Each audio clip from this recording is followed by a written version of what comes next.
Bismillahirrahmanirrahim. Assalamu alaikum.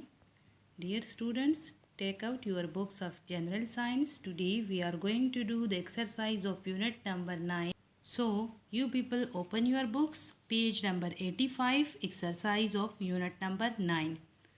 ये exercise एक दफ़ा मैं आप लोग को करवा चुकी हूँ। आप लोग SUT के लिए ये कर चुके हैं, लेकिन मैं रिवाइज़ करती हूँ। अगर किसी ने नहीं की तो आप लोग काइंडली इसको नीटली बुक में कर ले with a pencil.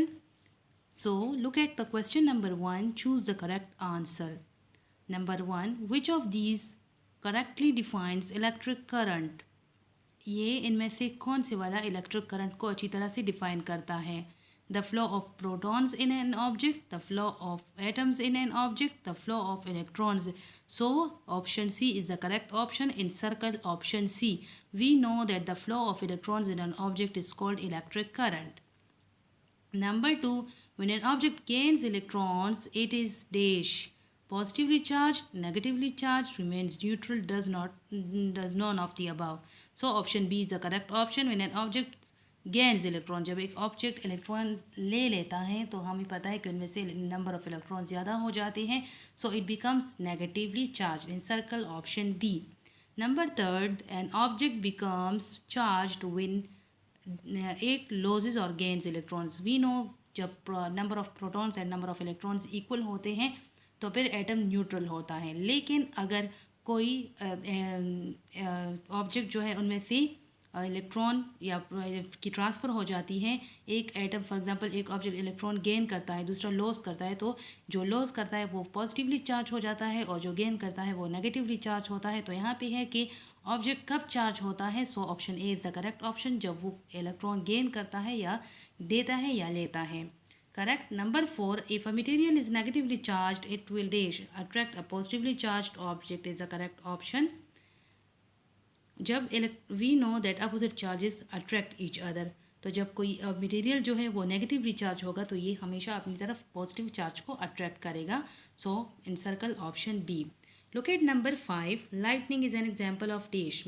I told you people that there are two types of electricity, one current and the another one static electricity. And lightning is static electricity because it is the जो हाँ मैंने आप लोग को करवाया था कि clouds आपस में रबिंग उनकी होती है तो उनके बीच में जो एयर है वो इलेक्ट्रॉन्स ट्रांसफ़र होती है, एयर गर्म हो जाती है और जितने वो ज़्यादा गर्म होती है उतना स्पार्क, अगर स्पार्क बड़ा होता है तो लाइटनिंग होती है. And it is an example of static electricity. So this is option B is the correct option. Lightning is an example of static electricity. In number 1, encircle option C. In number 2, option B. Number 3, option A. Number 4, option B. Number 5, option B. Then look at number 2, fill in the blanks. Number 1, the flow of electrons in matter is called dash. Flow of electrons जो है matter में ये क्या है? So this is current. Write in the blank current. Number 2, the build-up of an electric charge on the surface of object is known as static electricity. Electric charge जब उसकी building होती है किसी सरफेस पे जमा होते हैं तो we say that this is static electricity. Number 3, in an electric circuit the current flows from the power source to the terminal. We know कि बैटरी से या पावर सोर्स से करंट जो है वो फ्लो करता है टर्मिनल की तरफ. So right here power source. Number 4, materials which allow electric current to pass through them easily are called conductors. CONDUCTORS.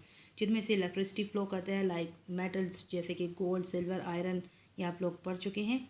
तो इन सब में क्या होता है कि ये they are good conductors.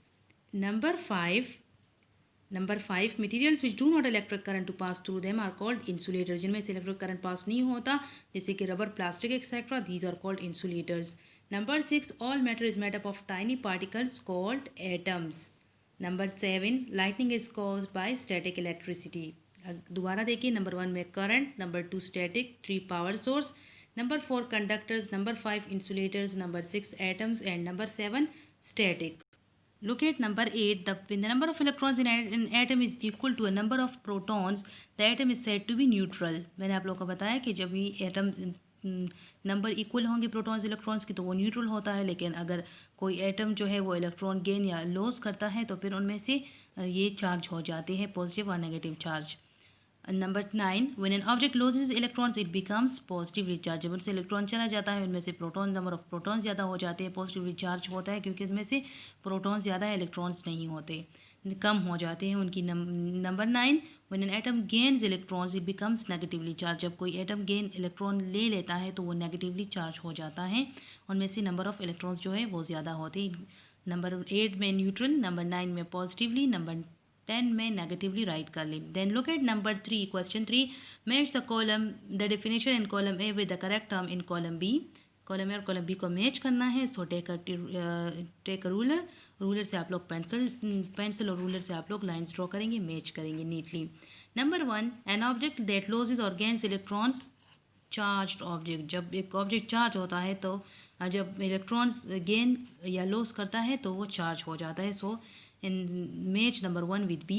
Number 2, the particle in an atom having a positive charge, तो वो क्या है, proton. We know that proton जो है वो पॉजिटिव चार्ज है। Number 3, the particles in an atom having a negative charge, कौन से पार्टिकल पे नेगेटिव चार्ज होता है, so that is electron. Match number 3 with option E. Number 4, the particles in an atom having no charge, third one कौन सा सब atomic particle है कि जिसपे कोई चार्ज नहीं होता, so they are neutron. Match number 4 with option A. Number 5, the flow of electrons in an object, it is called electric current. So in match number 5 with D. Number 6, the imbalance of positive and negative charges, static electricity. जब हमें पता है कि number of electrons और protons imbalance हो जाते हैं, increase और डिक्रीज होते हैं, तो that is called static electricity. Clear, इनको मैच कर ली neatly.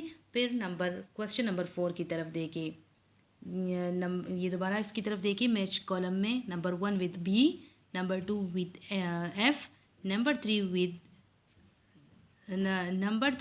with A, number 1 with option B match कर ले, नंबर 2 को ऑप्शन F के साथ मैच कर ले, नंबर 3 को ऑप्शन E के साथ, नंबर 4 को ऑप्शन A, नंबर 5 को ऑप्शन D एंड नंबर 6 को ऑप्शन C के साथ मैच करें। Then look at question number 4, mark the sentences with tick और क्रॉस। टिक क्रॉस है, जो फॉल्स है उसके सामने क्रॉस लगाना है, जो करेक्ट है इसके सामने हमने टिक लगाना है। Number 1, a positively charge object will attract another positively charge object. एक पॉजिटिव चार्ज ऑब्जेक्ट जो है वो दूसरी पॉजिटिवली चार्ज ऑब्जेक्ट को अट्रैक्ट करेगा। So this is false, this is wrong, because opposite charges attract each other and negative charges repel each other. So आप लोग यहाँ पे क्रॉस लगा दें। Number 2, if some electrons are remove from an object the object becomes negatively charge. जब electrons remove होते हैं तो वो ऑब्जेक्ट नेगेटिवली चार्ज होता है। Is this right? No, this is wrong, वो पॉजिटिवली चार्ज होता है। So right here, mark here cross. Number 3, a material that does not conduct electricity is called an insulator. कौन सी मटेरियल में जब उसमें से करंट जो है वो कंडक्ट नहीं होता, पास नहीं होता, they are insulators. So this is right, mark tick here. Number 4, a spark is an example of electric current, this is tick true, तो यहाँ पे टिक मार्क करें। Number 5, an atom is said to be neutral if it has more protons than electrons. So this is wrong, we say that it is positively charge. Neutral तब होंगे जब उनमें से number of electrons and number of protons equal होगा। Clear? So look at number 1 cross, number 2 की पे cross mark करें सामने, नंबर 3 के सामने टिक, नंबर 4 टिक, नंबर 5 क्रॉस। इसको नीटली कर ली। क्वेश्चन नंबर 5 है, ये हम इंशाल्लाह नेक्स्ट लेक्चर में करेंगे, आंसर दीज क्वेश्चंस। तो ये क्वेश्चन जो है ये रिटन वर्क हम नेक्स्ट लेक्चर में करेंगे। क्लियर? आप लोग एक्सरसाइज नीटली बुक में करें।